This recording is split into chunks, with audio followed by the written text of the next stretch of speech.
6. Berdoa sebelum dan sesudah melaksanakan kegiatan. Sebelum kita mulai ke acara selanjutnya, kita berdoa dulu.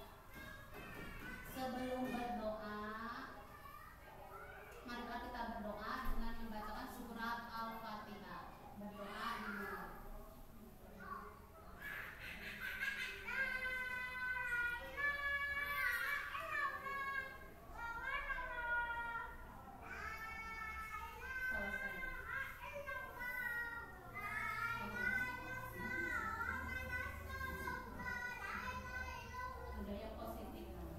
Seorang guru yang baik harus memiliki kemampuan dalam mewujudkan budaya positif di sekolah.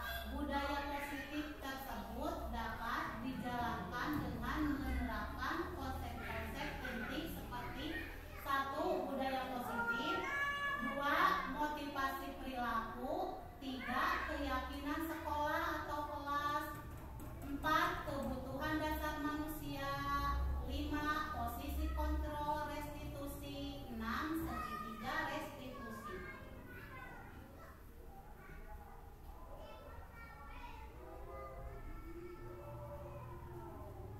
Disiplin positif merupakan suatu cara penerapan disiplin yang mengajarkan anak bertanggung jawab dan menumbuhkan kesadaran diri berdasarkan nilai-nilai kebajikan.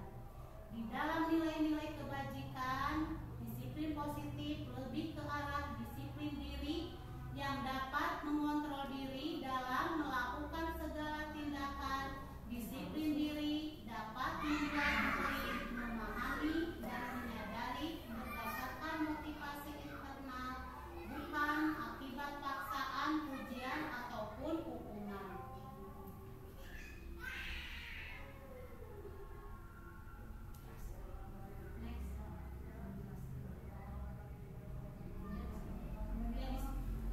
Dalam di sekolah kita ya, yang kalau ada seperti ada kasus, kita itu harus disiplin, Pak. Disiplin itu kepada anak-anak jangan terlalu seperti menghukum anak seperti nakal atau apa, jangan langsung menghukum. Kamu itu tidak boleh mengecam. Kalau mau itu kita harus memanggil dulu anak, jangan di tempat forum anak lagi main sama anak-anaknya, seperti lagi main terus anak itu melakukan kesalahan. Kita itu sebagai guru atau sebagai orang tua itu jangan langsung mengecam anak di sana, harus dipanggil dulu, panggil dulu, kita ajak ngomong, tidak boleh di banyak orang. Dan harus dengan pujian. Next please. Di sini ada 6 karakter profil pelajar Pancasila. Beriman, bertakwa kepada Tuhan Yang Maha Esa, dan berakhlak mulia, mandiri, berkebinekaan global, bergotong royong, kreatif, dan bernalar kritis.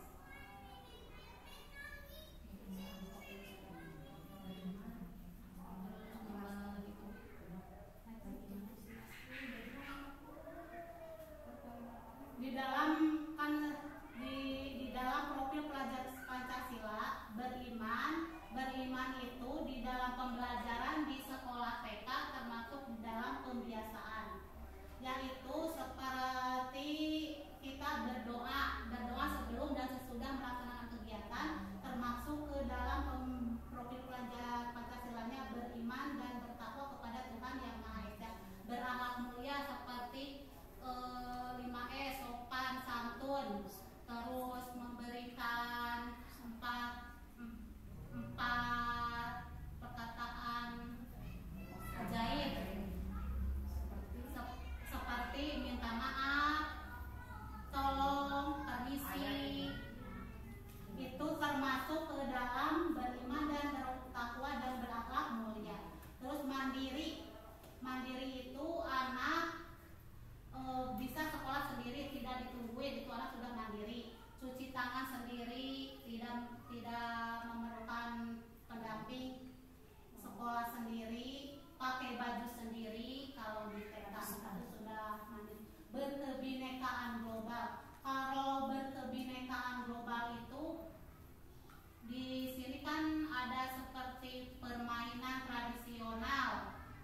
termasuk berkebinekaan global, terus menggali lagi budaya-budaya positif yang ada di sekitar kita, seperti permainan tradisional yang sekarang sudah mulai punah, kita angkat lagi.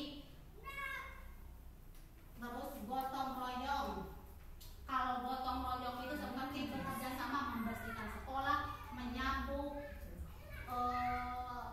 dan membereskan mainan, bekerja sama dengan teman-teman, itu bergotong royong. Kreatif yaitu anak mampu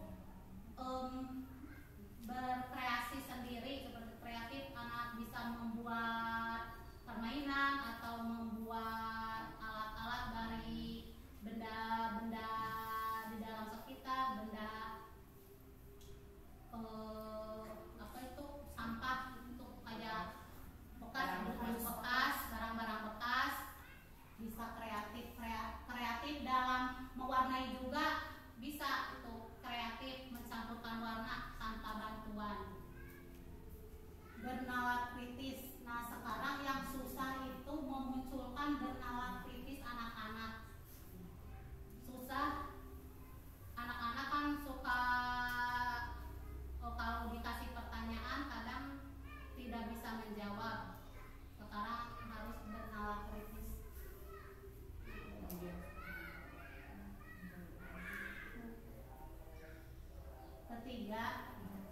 Tiga, motivasi perilaku manusia. Di dalam untuk menyelesaikan suatu kasus itu harus ditentukan dulu 3 perilaku manusia. 1, untuk menghindari ketidaknyamanan atau hukuman.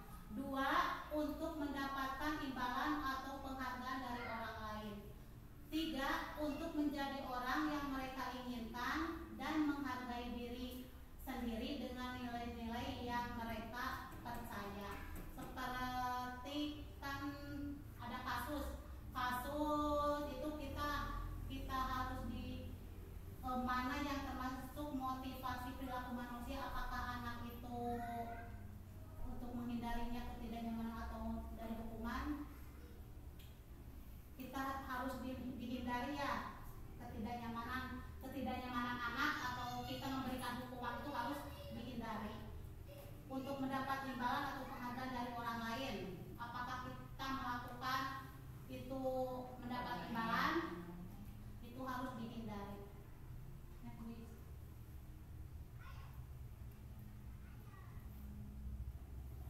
Keyakinan sekolah, keyakinan kelas. Kalau sebelum kita melakukan pembelajaran harus ada keyakinan dulu, kesepakatan dari guru sama murid. Guru berperan dalam mewujudkan terbentuknya keyakinan sekolah atau kelas dengan adanya kesepakatan antara guru dan murid. Kalau kita tidak melakukan keyakinan kelas dulu, pembelajaran tidak akan kondusif, karena kita ada kesepakatan antara kita sama murid di dalam kelas. Seperti murid kalau lagi belajar tidak mengobrol, harus ditulis keyakinan. Kalau ada yang melanggar, ada konsekuensinya, tapi tidak berupa hukuman. Kenapa kamu melanggar mengobrol? Kan ini udah ada kesepakatan kelas, kita tidak boleh mengobrol kalau ibu lagi menerangkan, seperti itu. Keyakinan sekolah atau kelas berupa pertanyaan-pertanyaan universal yang mudah diingat dan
Rika melaporkan tindakannya itu pada gurunya dan gurunya memberitahu orang tuanya sehingga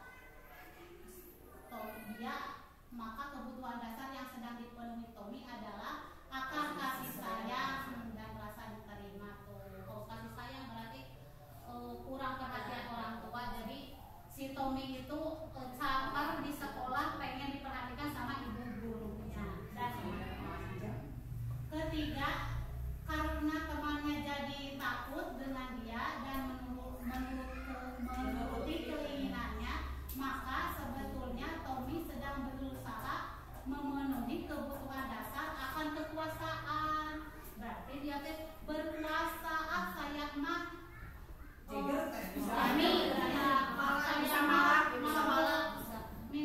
minta ke teman juga dah pasti dikasih gitu. Jadi dia akan kekuasaan dia.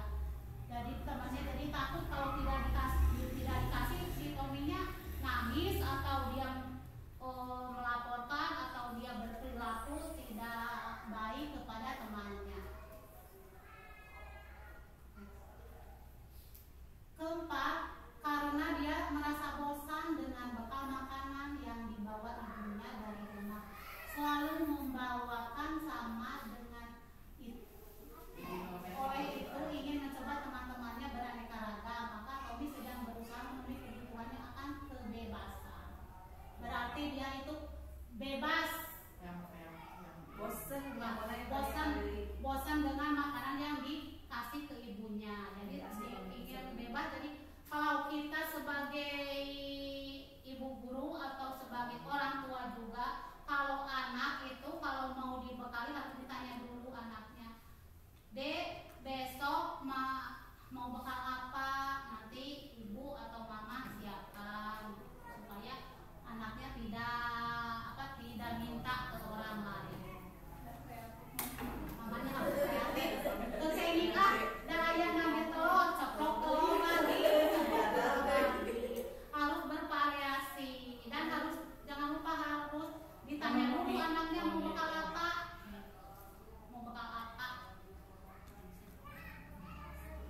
Kelima, alasan Tommy karena ia melakukannya karena iseng saja dan ia menikmati ekspresi wajah teman-temannya yang kesal. Karena diambil makanannya dan menurut dia ekspresi teman-temannya itu lucu, maka Tommy sedang berusaha memenuhi kebutuhan akan kesenangan. Berarti senang nanti di atas mendekat. Iya, berarti senang lihat orang lain yang kesal sama itu. Tommy minta terus sama aku. Berarti kesenangan bagi si Tommy itu, ya itu mungkin dia sebagai hiburannya. Kalau kesenangan itu hiburan, berarti lihat teman-temannya yang kesal, lihat teman-temannya yang marah, dia itu senang.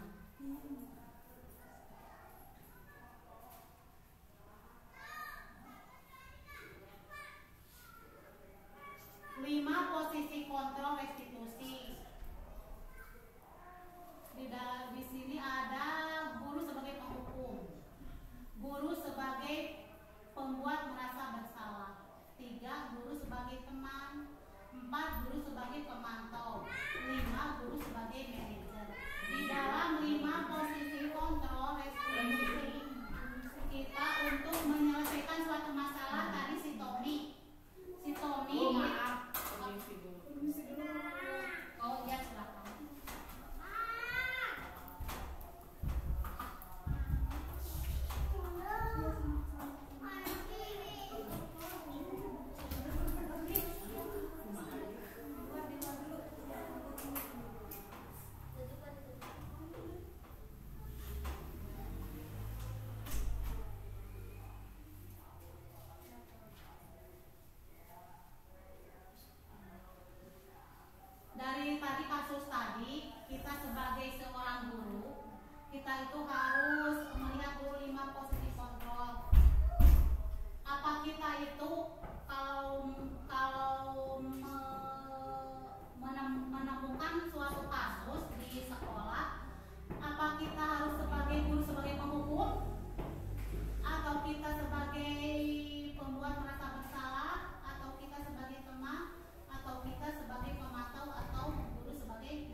pertanyaannya ini sebagai penghukum dan pembuat rasa bersalah. Di sini sebagai penghukum dan pembuat rasa bersalah, guru berbuat menghardik, menunjuk-nunjuk, menyakiti atau menyindir. Ini bacaan menghardik, tunjuk-tunjuk. Kalau penghukum, kalau kamu tidak mengerjakan tugas, berdiri. Menyakiti, terus dipukul, menyindir. Udah tidak ada. Iya, udah tidak ada ya zaman sekarang. Menyindir kayak kalau di sini mah menyindir itu nyinyir ya, dibully. Ada apa? Kalau kamu tidak melakukan, awas ya. Itu kan seperti contoh ya ancamannya.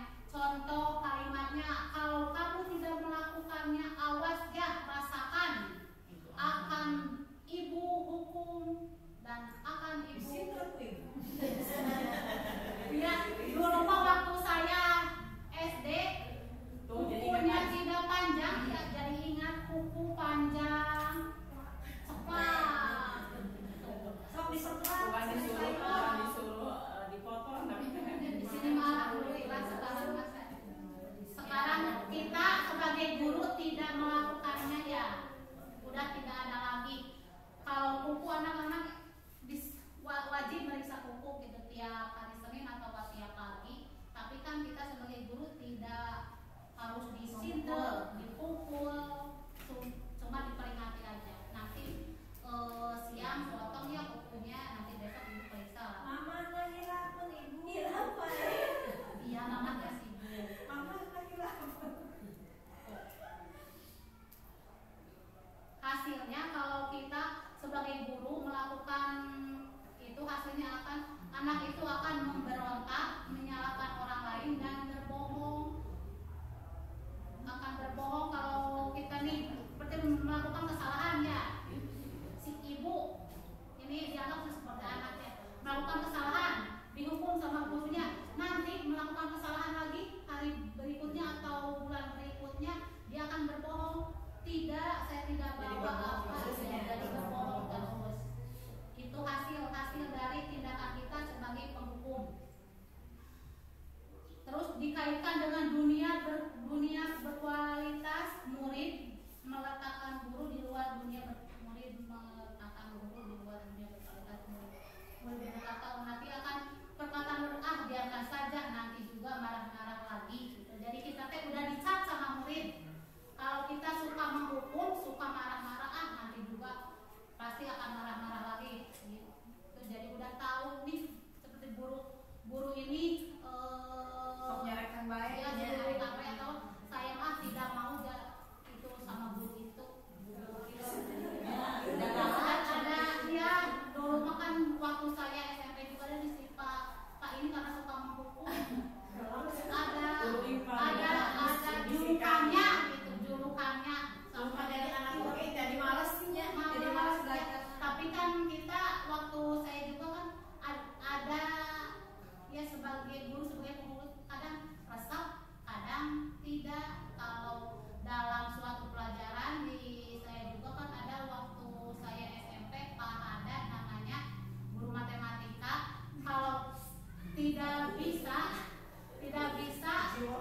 jiwa dilarikan di lapas. Tapi kan dulu mah iya, dulu mah kan kita berusaha, tapi sekarang anak-anak gak bakalan berusaha. malahan jadi sekolahnya. Iya, nah itu menurut kan itu juga kita perubahan zaman.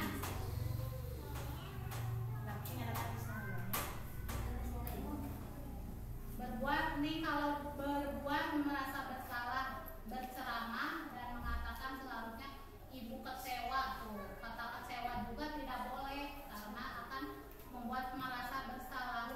Kamu seharusnya kamu sudah tahu ibu lelah sekali, mengatakan ibu stres. Kamu sudah tahu ibu itu stres. Menangani kamu itu pusing. Kalau ini mah udah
nanti sama ibu guru akan dibereskan, akan dibantu sama ibu guru. Jangan sering.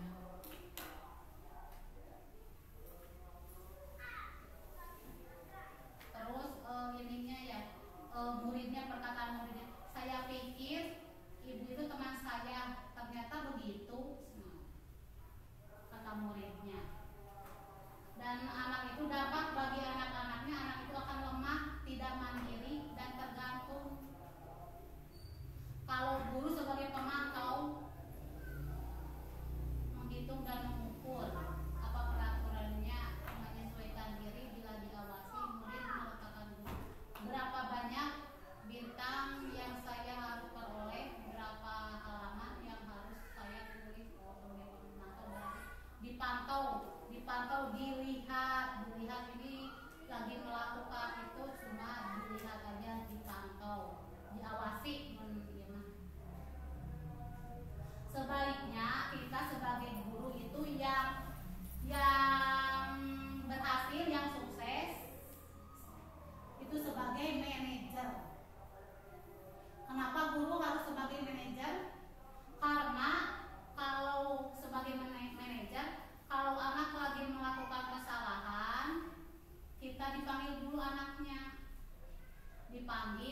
menjadi orang seperti apa? Itu pertanyaannya. Jadi saya ingin nanti bukan begitu, orang seperti apa itu kan dalam kasus itu ya, apa kamu akan terus meminta, apa kamu mau lebih baik lagi gitu. Nanti kan jadi anaknya terangsang, jadi tidak akan melakukan kesalahan lagi.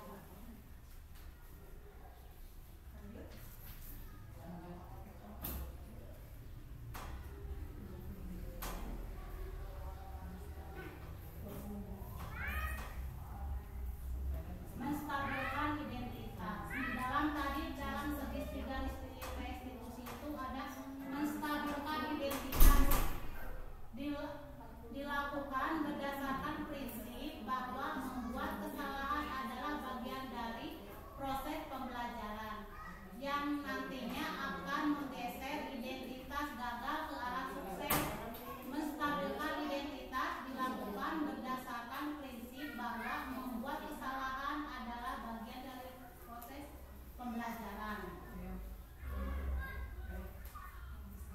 Berbuat, contohnya ya, menstabilkan identitas, contoh pertanyaannya, berbuat salah itu hal manusiawi. Tidak ada manusia yang sempurna. Kita pasti bisa menyelesaikan permasalahan ini. Bapak atau ibu tidak tertarik untuk mencari tahu siapa yang benar atau salah, lebih menyelesaikan masalah.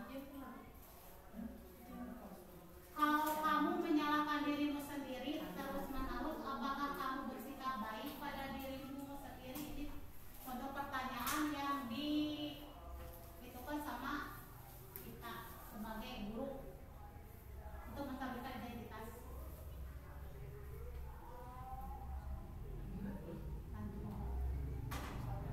Nah, di sini ada validasi tindakan yang salah.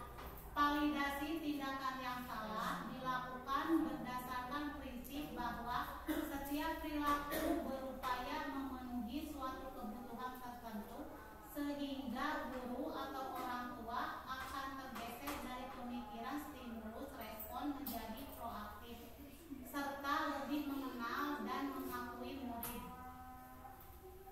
Pertanyaannya, kamu pasti punya alasan mengapa melakukannya. Apa yang penting bagi kamu? Kamu boleh tetap berusaha menjaga sikap itu, tapi tambahkan sikap yang lain yang baru. Maukah kamu belajar cara lain untuk mendapat yang kamu butuhkan tanpa harus memukul? Jadi dihindari ya, dihindari ada kasus seperti anak suka memukul. Tidak boleh.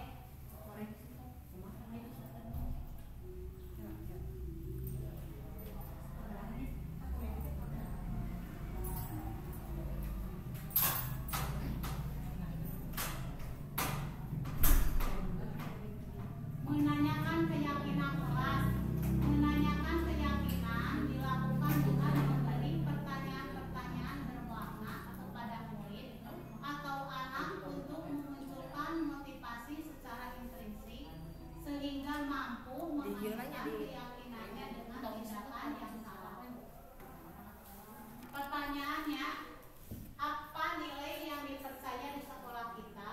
Nilai-nilai apa yang telah kita sepakati?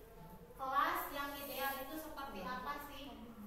Kamu ingin menjadi anak yang seperti apa? Apa yang kamu rasakan ketika kamu melakukan itu? Kamu menjadi orang yang seperti apa?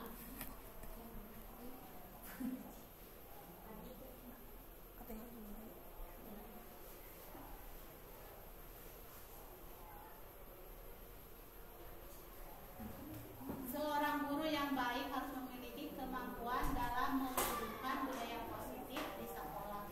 Budaya positif tersebut dapat dijalankan dengan menerapkan konsep-konsep seperti yang tadi ya: disiplin positif, motivasi perilaku manusia, keyakinan sekolah atau kelas, kebutuhan dasar manusia, posisi kontrol restitusi, segitiga restitusi.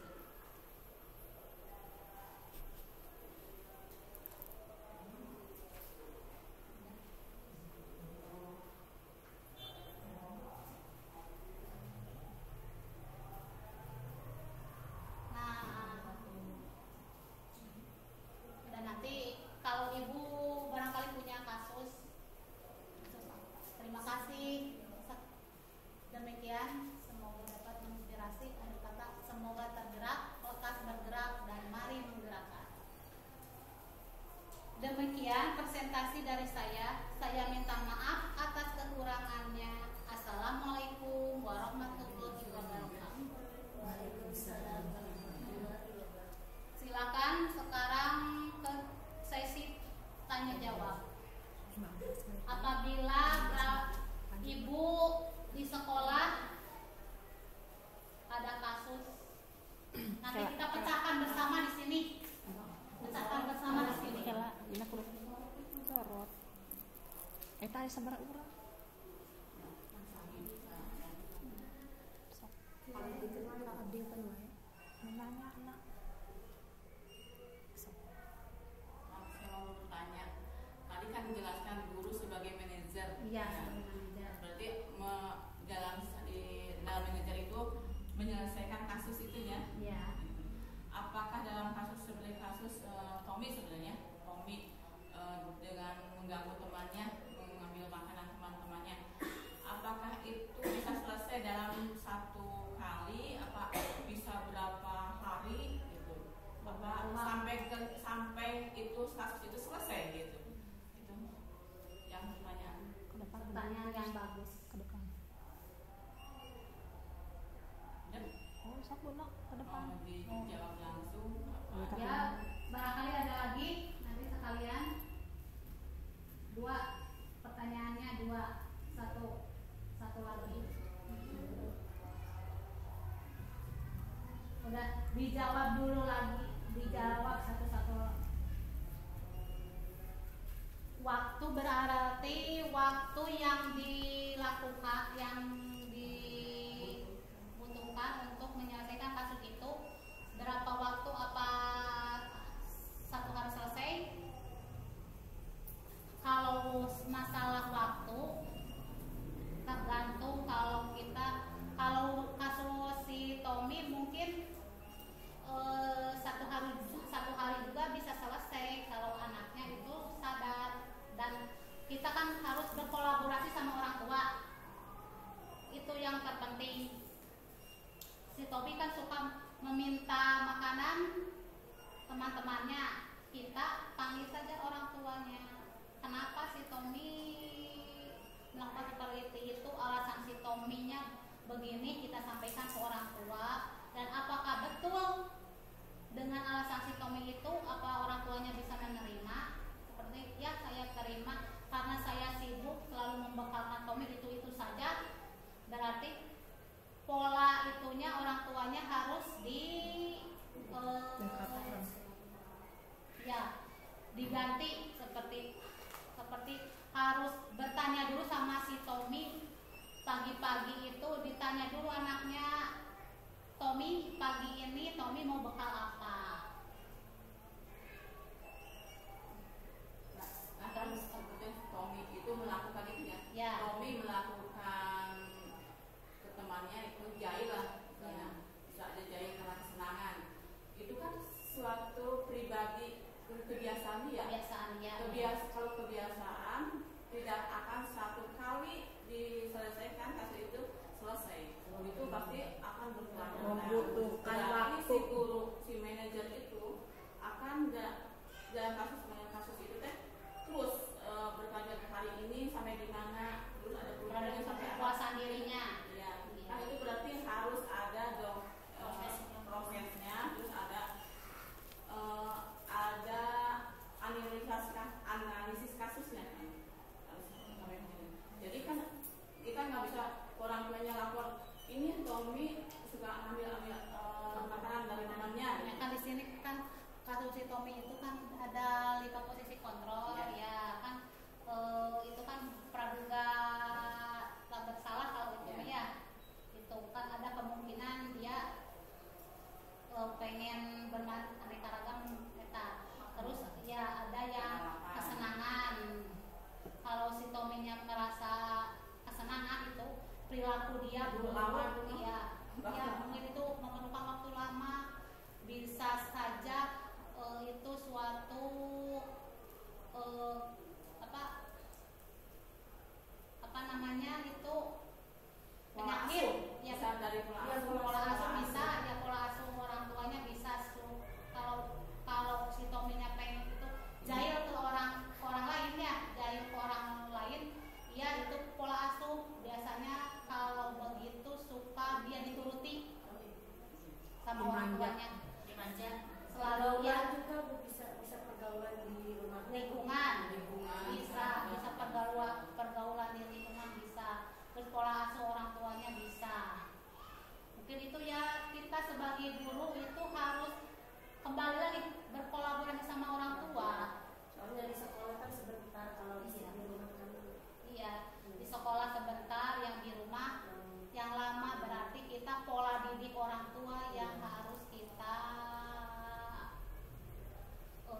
digituin di Kerjasama. kerjasama sama orang tua ya, tolonglah kerjasamanya orang tua kalau mau si Tommy itu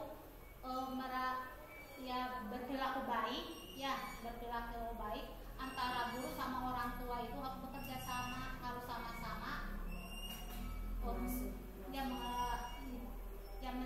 supaya si Tommy itu mengarah ke yang lebih baik. Kalau Jadi, maaf. Jadi sebenarnya ini karena kebanyakan kasus itu banyak ya, kasus seperti Tommy itu banyak, bukan ke makanan aja, ke mainan, ya, ke alat tulis, ke makanan, itu anak itu. Tapi kebiasaan dari rumah pasti datangnya ke sekolah, karena sekolah sebentar ya, yang banyaknya kan di rumah. Terus itu hasil anak melakukan seperti itu hasil dari pola asuh di rumah ya. Di ini ya, ibaratnya ke sekolah. Terus susah kalau ke anak kan gampang lah, dikasih ininya, sama kita dikasih sayang, dikasih pertanyaan yang bagi dia merasa tidak dihukum ya, gitu. Diakui lah sama kita dan dirangkul gitu. Masih anak biasa terbuka. Tapi pas berkolaborasi dengan orang tua itu yang paling susah, karena kalau kita menyampaikan ini anaknya ini, pasti anak orang tua tidak akan mau mengakui anaknya seperti itu, pasti mengelak, banyak alasan anak gitu, kebiasaan itu. Terus berarti karena banyak kasus seperti itu, kita di sekolah perlu mengadakan parenting buat orang tua. Jadi kalau kebiasaannya tidak ada parenting, tidak ada komunikasi dengan orang tua, terus ada kasus langsung orang tua dipanggil, itu akan menambah masalah. Iya. Jadi masalahnya dari pertanyaan ke anak, terus ke orang tua, terus dibiasakan ada parenting dengan orang tua. Ya itu parenting itu solusi yang baik. Kita kan harusnya mengadakan parenting itu setiap ya seringlah supaya Diprogramkan. ya harus diprogramkan antara guru sama orang tua itu komunikasi berjalan dengan baik dan bekerja sama harus dilakukan. Ya makasih. Terus ya.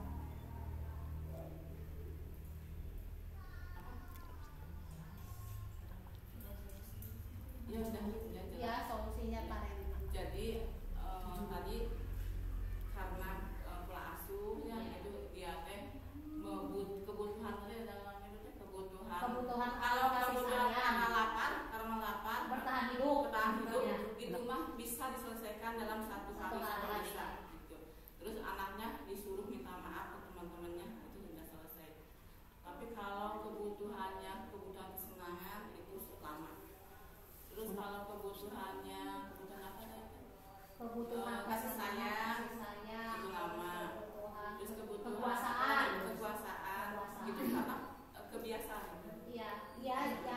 Itu teh karena Penting, berarti yang terpenting itu pola asuh orang tua mempengaruhi kepada perilaku anak yang ada di sekolah. Kalau yang mungkin di dalam yang menemukan suatu kasus itu kan banyaknya kan dari pola didik dulu ya, dari kecil, kebiasaan kecil. Bu, kalau biasanya kalau di rumahnya orang tuanya galak, tapi anaknya kan kalah sama di rumah mah tidak ada kekuasaan, tidak ada kebebasan. Pas dalam sekolahnya dia tambah galak teman-temannya. Jadi pemberontak. Kan kalau kita galak kan jadi dia berarti butuh apa kekuasaannya. Iya, kan dia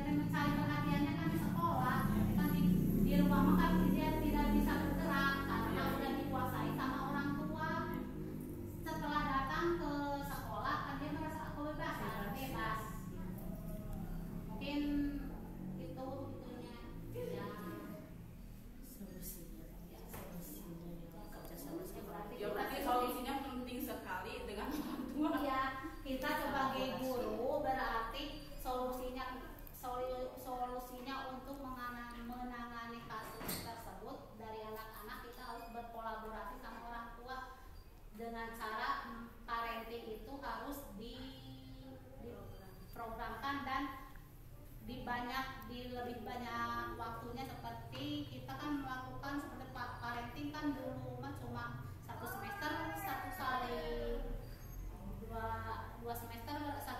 kali, sekarang mah harusnya tiap bulan. Harus ada ini acara ngalibat sama orang tua. Sambil ngobrol kan rasa sambil ngobrol sambil makan gitu. Jadi kekeluargaan lah. Iya. Terus jadi terjalinnya dengan kekeluargaan lah, jadi enak. Jadi kan kita tahu latar belakang anak seperti apa kalau kita mengadakan parenting sharing. Ya. Terima kasih. Sama-sama. Sudah, terima kasih. Terus ya, siapa lagi?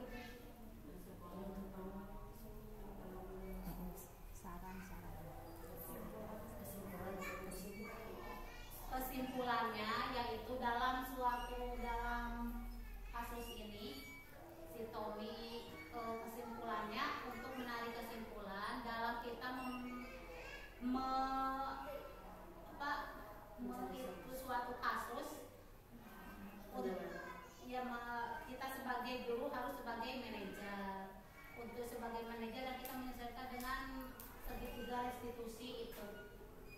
Terus kan kita tahu apa alasan anak dan apa supaya anak menjadi lebih baik, dan kita mengadakan kalau di TK ya kebanyakan kalau kan di TK itu harus berkolaborasi sama orang tua untuk menyelesaikan suatu kasus, dan dengan validasi tindakan menstabilkan identitasnya harus dengan orang tua. Kita harus menanyakan kepada orang tua.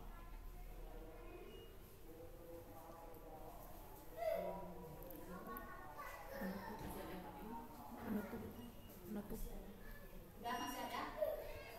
Kalau sudah, kita tutup saja acara ini, dan saya ucapkan terima kasih kepada ibu-ibu yang telah hadir, dan saya ucapkan banyak-banyak terima kasih.